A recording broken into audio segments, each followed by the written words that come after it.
Hello guys, GK just knowledge में आपका स्वागत है। 3 अप्रैल 2024 वो दिन है जब ताइवान में 25 वर्षों के बाद तबाही मचाने वाला भूकंप आया है। इस भूकंप के आने से न केवल ताइवान के लोग डरे व सहमे, बल्कि इसकी भयानकता से जापान और फिलीपींस में दिखाई दे रही है। जापान और फिलीपींस में भविष्यवाणी की गई है कि बड़ी सुनामी आने का खतरा है और अलर्ट भी जारी किया गया है कि वहाँ सुनामी पहुँचने वाली है। आज हम इस वीडियो के माध्यम से जानेंगे कि भूकंप और सुनामी की समान जानकारी के बारे में जानेंगे।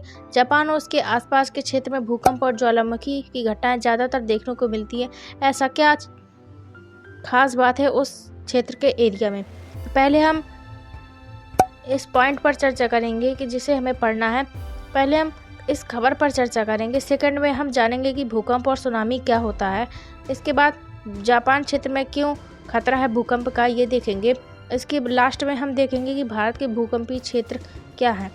ताइवान में बात करेंगे तो वहाँ पर अभी भूकंप आया है, उसकी तीव्रता 7.4 मैग्नीट्यूड की तीव्रता है। जापान के उस क्षेत्र में जहाँ पर भूकंप की वार्निंग जारी की गई है, ओकिनावा और रिक्यूकी आइलैंड। रिक्यूकी आइलैंड क्या होता है इसकी बात करेंगे तो रिक्यूकी आइलैंड बेसिकली जापान के दक्षिण में द्वीप समूह है जिसमें 55 द्वीप आते हैं और इसके अंतर्गत ओकिनावा द्वीप भी आता है। बात कर लेते हैं कि भूकंप और सुनामी क्या है। 3 अप्रैल 2024 वह दिन था जहां पर ताइवान में भूकंप की घटना देखी गई। वहीं भूकंप की मापने के लिए रिक्टर पैमाने का स्केल का उपयोग किया जाता है और भूकंप की तीव्रता 7.4 तीव्रता भूकंप की तीव्रता मापी गई है। बात करें 1999 के बाद ऐसी भयानक तबाही मचाने वाला भूकंप ताइवान में आया है। वहीं पूर्वी तट पर हुलियन शहर के दक्षिण पश्चिम में इसका केंद्र है। वहीं उत्तर दिशा में बात करेंगे तो उत्तर दिशा में ताइवे इसकी राजधानी है, तो वहां पर भी देखने के लिए मिला गया और वहां पर भी अलर्ट जारी किया गया। वहीं जापान के ryukyu द्वीप श्रृंखला क्यूशू द्वीप पर, यानी जापान में टोटल 4 सबसे बड़े द्वीप है, होक्काइडो, होन्शु, क्यूशू और शिकोकू। वहाँ पर भी ये तूफान देखने के लिए मिला है और वहाँ पर भी अलर्ट जारी किया गया। वहीं इसके साथ ही फिलीपींस और जापान पर भी सुनामी का अलर्ट जारी किया गया है, क्योंकि ये बहुत ही ज़्यादा भूकंप और तबाही मचाने वाला तूफान है। चलिए अब आगे समझते हैं भूकंप और सुनामी के बारे में। चलिए जानते हैं भूकंप के बारे में। भूपटल पर उत्पन्न ज्ञात अज्ञात कंपन को हम भूकंप कहते हैं। यह स्थलमंडल लिथोस्फीयर में ऊर्जा के अचानक मुक्त हो जाने के कारण उत्पन्न होने वाली भूकंप तरंगों की वजह से होता है। भूकंप का अध्ययन करने वाले विज्ञान को हम सिस्मोलॉजी कहते हैं और सिस्मोग्राफ में इसे दर्शाया जाता है। और वहीं देख लेते हैं कि भूकंप की तरंगें क्या क्या होती हैं। भूकंप की बेसिकली 3 तरंगें होती हैं, PSL 3 तरंगें होती हैं।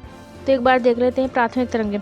ये तरंगें चट्टान या माध्यम में कणों के समांतर गति करती हैं, इस कारण इन्हें अनुदैर्घ्य तरंगें भी कहा जाता है।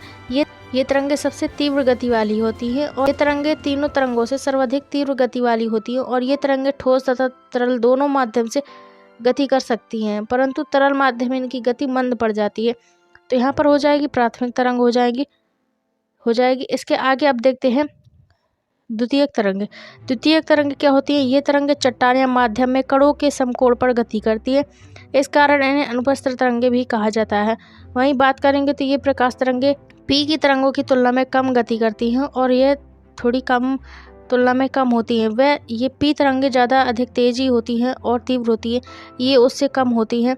तो यहाँ पर ये हो जाएगी S तरंगें और ये तरल माध्यम में लुप्त हो जाती है, इस कारण इसे सागरीय भागों में तुरंत लुप्त हो जाती है। तो इसे हम कहते हैं सेकेंडरी तरंगे, यानी S तरंगे बोलेंगे। और वहीं देखेंगे कि धरातली तरंगे L तरंगे क्या होती हैं। धरातली तरंगे ये तरंगे अभिकेंद्र P तथा S तरंगों दोनों से चोट उत्पन्न होकर धरातल के निकट ही चलती है। इसकी खोज HD लव ने की थी। सर्वाधिक विनाशकारी तरंगे होती है धरातली तरंगे।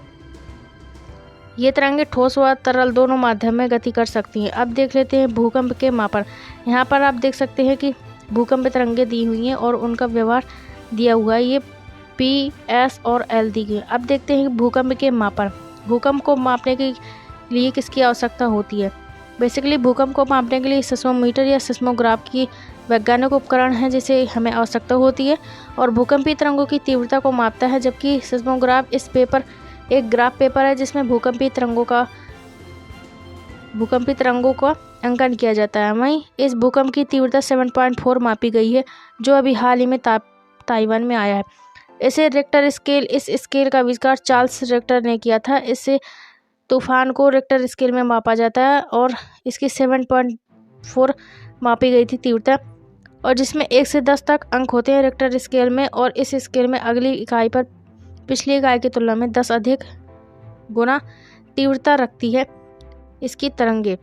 और मर्केली स्केल ये अनुभव आधारित स्केल है जिसमें 12 मापक होते हैं। तो बेसिकली आपने समझ लिया रिक्टर स्केल जिसमें 10 अंक होते हैं और प्रत्येक अगली इकाई पिछली इकाई की तुलना में 10 गुना अधिक तीव्रता रखती है और इसे रिक्टर स्केल पे मापा जाता है। आगे अब देखते हैं कि भूकंपीय प्लेटें कौन कौन सी हैं। प्रशांत महासागरीय प्लेट है। प्रशांत महासागरीय तटीय प्लेट है। विश्व के 68% भूकंप इसी प्लेट क्षेत्र से आते हैं, इसलिए इसे अग्नि मेखला यानी रिंग ऑफ फायर भी कहा जाता है। वहीं मध्य महाद्वीपीय पेटी देखेंगे तो विश्व के 21% भूकंप इसी क्षेत्र से आते हैं। भारत के भूकंप क्षेत्र इसी पेटी में आते हैं। मध्य अटलांटिक पेटी, इस पेटी का सागर तल प्रसरण विशेषता है। यह आइसलैंड बोपेट द्वीप पर विस्तृत है। और वहीं सुनामी की बात करेंगे तो यहाँ से हमने समझ लिया कि भूकंपीय प्लेटें प्रशांत महासागर में 68% और मध्य महाद्वीपीय पेटी में 21% भूकंप आते हैं। अब देखते हैं सुनामी के बारे में। सुनामी के बारे में आप देखेंगे तो जो सुनामी शब्द है जापानी भाषा के सु व नामी से मिलकर बना है, जिसमें तू का अर्थ होता है समुद्री तट या बंदरगाह का नाम बंदरगाह तथा नामी का अर्थ होता है तरंग या लहर अर्थात बंदरगाह तरंग। वहीं सुनामी समुद्र तल में होने वाली आंतरिक उथल पुथल का कारण है, जिसमें महासागरीय लहरें समुद्र से ऊपर उठकर आसपास के क्षेत्रों में तबाही मचाती हैं। हाल ही में अभी जो ताइवान में जो भूकंप आया है तो वह भूकंप बहुत ही ज़्यादा तबाही मचाने वाला भूकंप है और इससे भूकंप को देखते हुए जापान और फिलीपींस में भी हाई अलर्ट जारी किया गया है ताकि वहां के लोगों को निकाला जा सके। आप देखेंगे जो रिंग और फायर हमने प्रशांतीय महाद्वीपीय प्लेटी देखी, ये है रिंग और फायर। इसे रिंग और फायर के नाम से जाना जाता है। तो यहाँ से आपने देख लिया भूकंपीय प्लेटें और हमने समझ लिया भूकंप सुनामी के कारण हो सकते हैं। तो हम देख लेते हैं कि सुनामी के कारण क्या हो सकते हैं। भूकंप आने पर भी सुनामी के कारण हो सकता है। समुद्र के नीचे ज्वालामुखी आने के कारण भी सुनामी हो सकता है। उल्कापिंड यदि जमीन पर गिरते हैं और क्षुद्रग्रह गिरते हैं तो वहाँ पर भी सुनामी का कारण हो सकता है। और परमाणु विस्फोट जैसे मानव द्वारा किया जाता है। हाइड्रोजन परमाणु बम गिराया जाता है, जब जैसे जापान में गिराया था नागासाकी और हिरोशिमा में, तो वहाँ पर भी सुनामी का कारण हो सकता है। और सूर्य और चांद का गुरुत्वाकर्षण के कारण भी सुनामी का कारण हो सकता है। हमने यहाँ देख लिया सुनामी के कारण। अब देखते हैं कि जापान क्षेत्र में क्यों होता है खतरा। जापान की भौगोलिक भेद्यता देखते हुए विशेष रूप से प्लेट टेक्टोनिक यहाँ से संबंधित है।